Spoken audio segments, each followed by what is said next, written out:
2024년 12월 3일 앞으로 역사 교과서에도 실릴 이 비상계엄 사건을 비유하자면 비카 속에 개구리를 넣고 서서히 온도를 올리자 개구리가 나올 생각은 하지 않고 삼겨서 죽는 것처럼 자유민주주의 체제가 무너져가는 대한민국을 향해서 어쩔 수 없이 자유를 지키기 위해 던지는 충격 요법 메시지였습니다.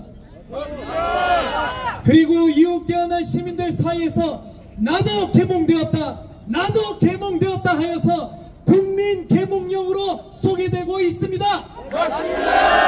그러나 대한민국의 자유를 삼키려는 거대한 체제 전쟁의 소용돌이를 여전히 많은 교회들과 성도들이 찻잔 속의 태풍마냥 가볍게 바라보는 것 같아 안타까운 마음입니다.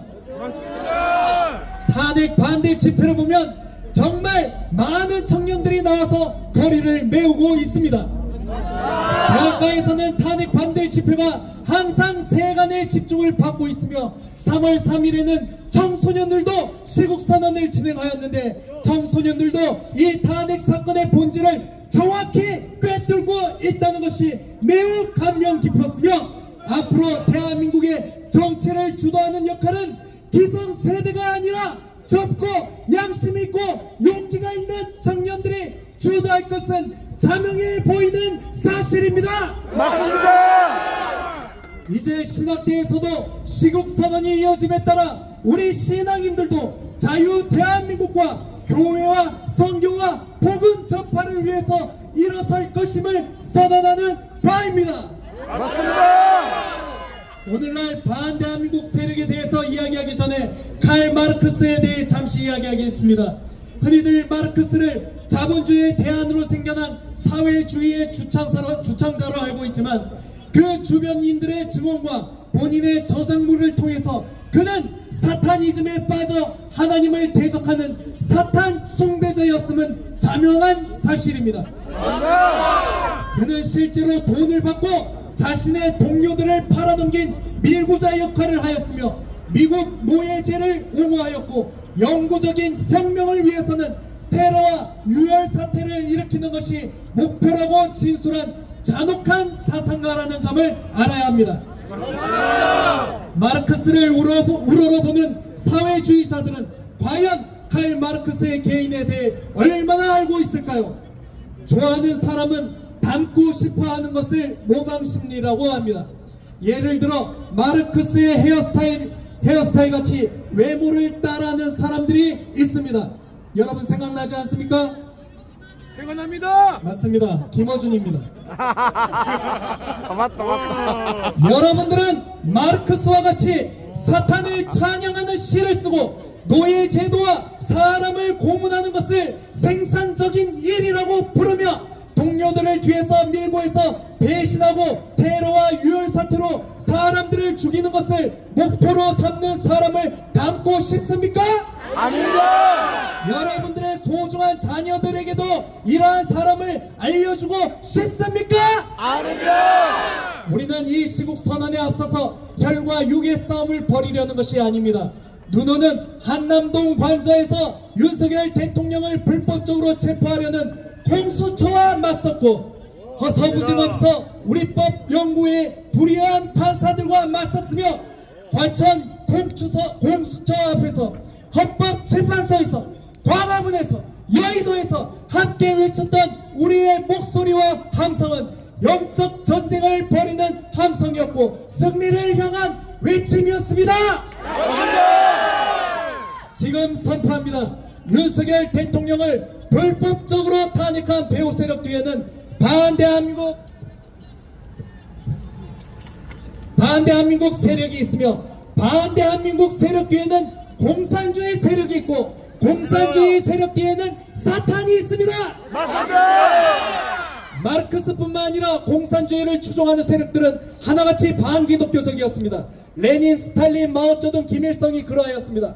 특히 동족 성잔의 원흉인 김일성은 한술 더 떠 영생불멸의 위대한 수령이라 하여서 죽어서도 박제된 상태로 신처럼 떠받들여지고 있습니다. 맞습니다. 그래서 북한의 주민들은 이런 사이비 종교 속에서 참 구원을 발견하지 못하고 살아서도 고통, 죽어서도 고통을 받게 됩니다. 그런데 이들의 고통을 외면한 채 어찌하여 가짜 평화를 주장하며 종전선언을 이야기하며 주한미군 철수를 주장할 수 있겠습니까? 왜 기독교인들이 이런 가짜 평화 코스프레에 속고 있는 것입니까? 평화는 좋은 말입니다. 그러나 사탄이 광명한 천사로 가장하듯이 반대한민국 세력들 역시 평화를 가장하여 호시탐탐 대한민국을 노리고 있습니다. 성경은 말씀합니다. 사랑할 때가 있고 미워할 때가 있듯이 평화할 때가 있고 전쟁할 때가 있고 모든 것에는 때가 있다고 합니다.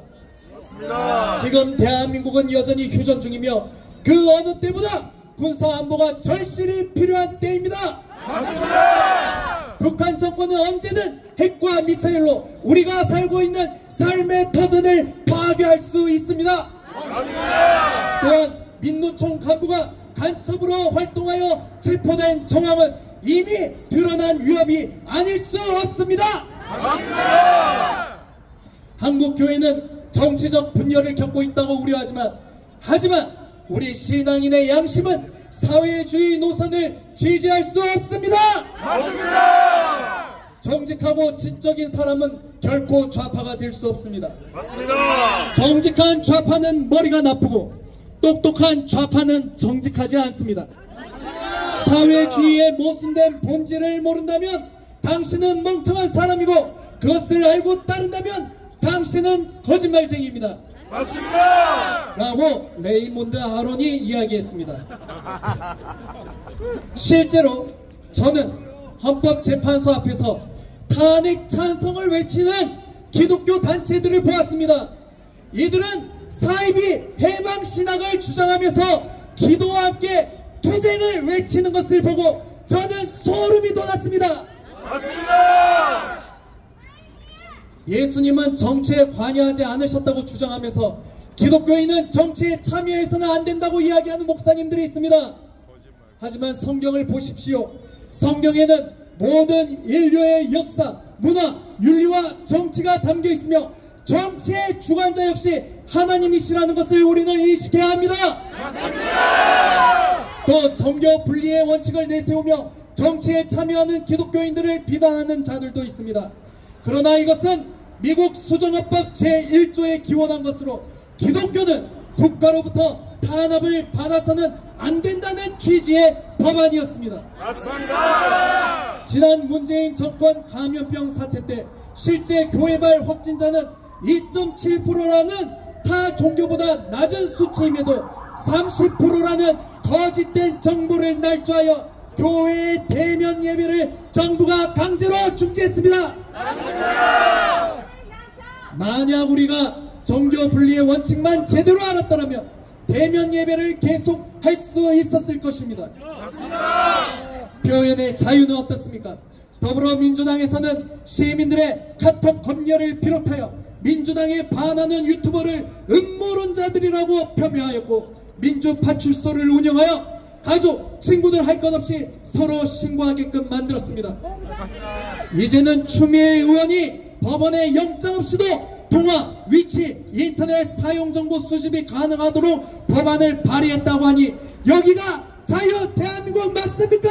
아닙니다. 종교의 자유, 사상과 양심의 자유, 출판, 언론의 자유, 집회, 결사의 자유는 기독교인이 전도하라고 있는 것입니다. 맞습니다. 포괄적 차별금지법이 통과되면 수많은 우려에서처럼 신앙의 자유는 사라집니다. 하느님께서 가증히 여기시는 동성간 부적절한 애정행위에 대해 우리는 침묵해야 할 것이며 낙태로 죽어가는 태아들을 위해서 기도하는 것은 범죄로 취급받고 감옥에 가게 될 것입니다.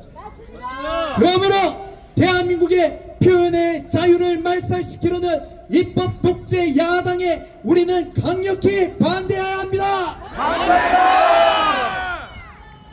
윤석열 대통령께서 재물에 대한 욕심이 많았다면 혹은 자신의 목숨을 아끼고 소중히 여겼다면 조용히 임기를 마무리하고 연금 받고 대우받고 충분히 살 수 있었습니다.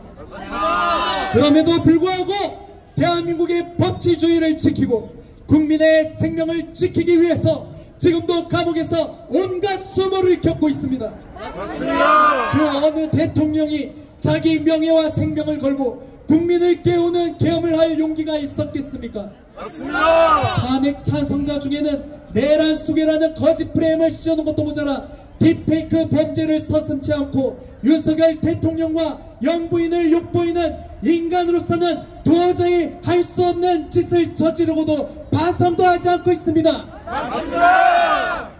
탄핵을 찬성하는 단체들을 보십시오. 그들의 정체성은 진북 또는 진중이며 또는 젠더와 페미니즘, 기후변화를 내세워 대한민국을 혼란에 빠뜨리는 정책에는 찬성하는 자들입니다. 맞습니다. 첫째로 간첩이 어디냐고 이야기하면서 국가보안법 철폐를 주장하는 자들이 있습니다. 맞습니다. 일반 국민들은 국가보안법이 있든지 말든지 일상의 삶을 영위하는데 아무 문제가 없습니다. 간첩과 관련되지 않고서야 이 법의 폐지를 주장하는 국민은 찾아보기 힘들 것입니다. 중국은 반간첩법이라고 해서 시진핑과 공산당을 욕하면 외국인이라 할지라도 묻지도 따지지도 않고 체포할 수 있습니다. 그런데 유독 대한민국만이 더딘 간첩법 개정으로 인해 중국인이 국내에서 간첩질을 해도 법이 없어서 처벌을 못한다 하니 지켜보는 국민들도 답답한데 대통령께서는 얼마나 답답하셨겠습니까? 맞습니다. 우리 자유 대한민국을 이대로 둬도 괜찮습니까?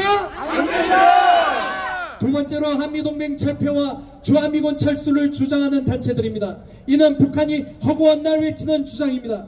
반미, 반일을 부추기며 자유주의 삼각공조를 무너뜨리고 전시작전 통제권을 우리나라가 가져와야 한다며 미국과의 관계를 이간질하는 자들이 있습니다.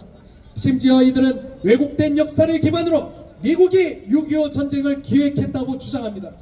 북한을 우리의 주적이라고 말 못하는 헌법재판관도 모자라 김정은을 찬양하는 김정은은 내 친구라는 책이 버젓이 공공도서관에 국민의 세금으로 비치되어 있습니다. 말도 안 되는 일입니다.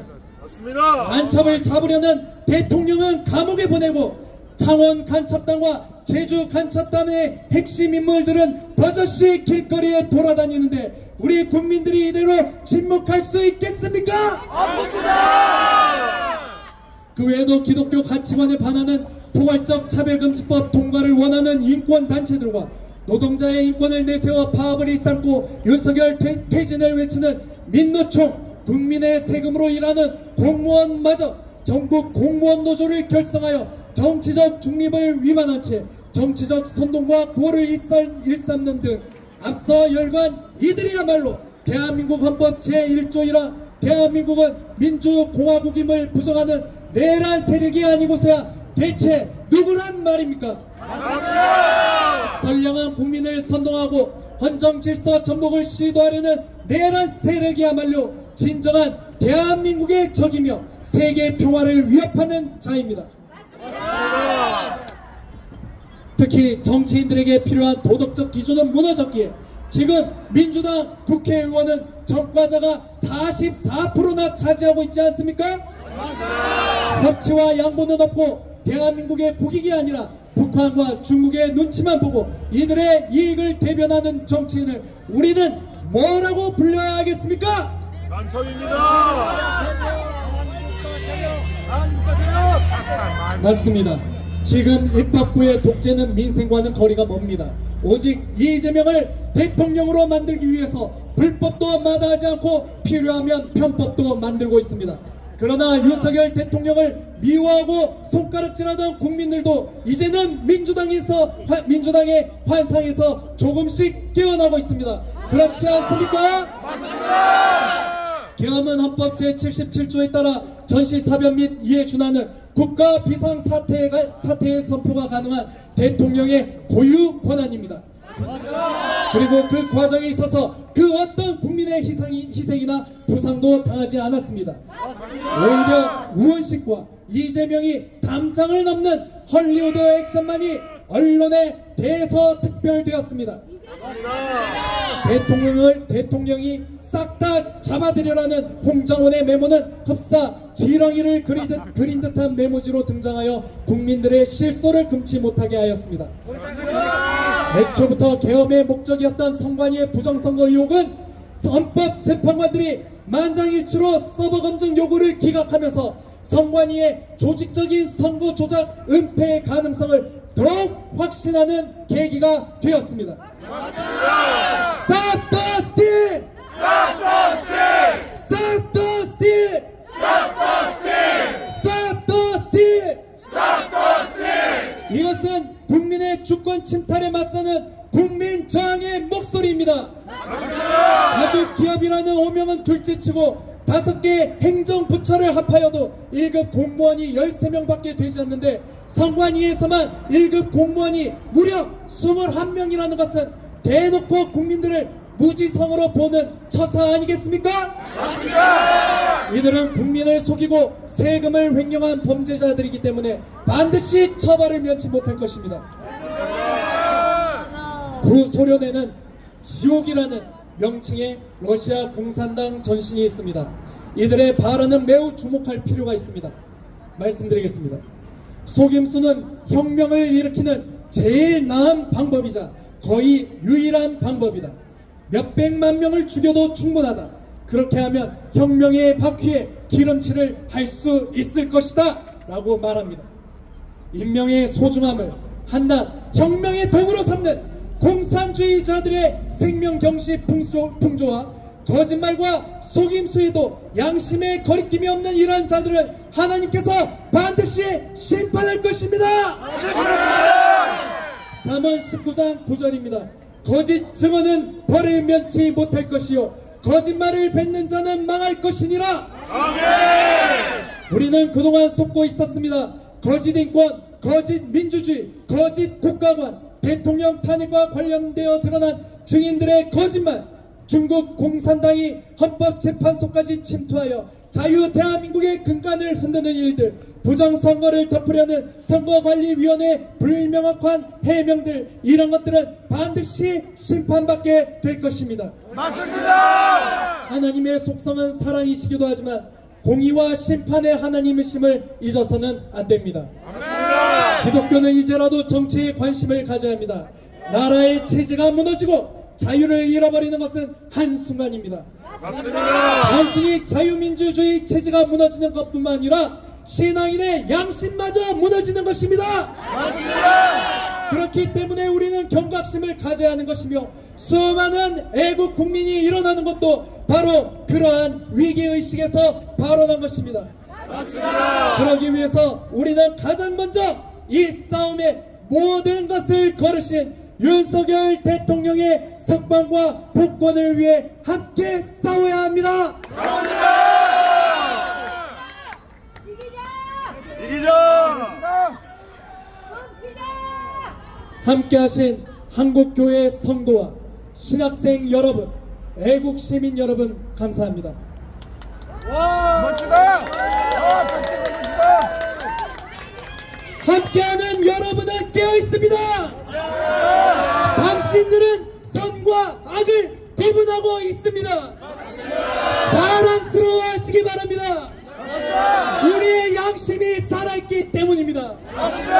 정의와 공의를 지키려는 의로운 국민들이 있기에 하나님은 우리를 버리시지 않을 것입니다. 맞습니다. 우리 함께 영적 전쟁에서 싸우고 승리합시다. 감사합니다. 할렐루야. 탄핵 무효.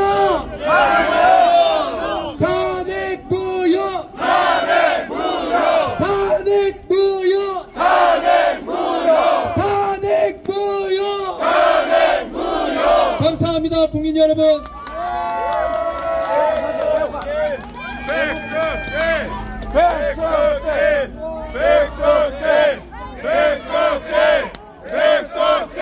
저희 여기 계신 분들 함께 일렬로 서서 우리 여기 함께 해주신 분들께 인사를 한번 좀 드려야 될 것 같습니다.